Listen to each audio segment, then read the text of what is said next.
you annoyed because every time you open the Xbox app, the Battle.net launcher pops up? Then watch this tutorial to learn how to disable the Battle.net launcher in a quick and easy way. First, open the Xbox app, click on your username.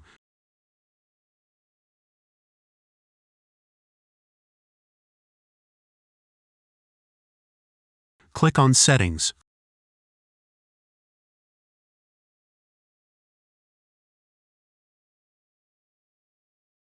Click on Extensions.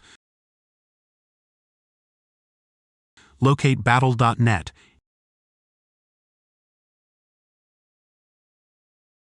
In here you can enable or disable the Battle.net extension. Now close the Battle.net launcher.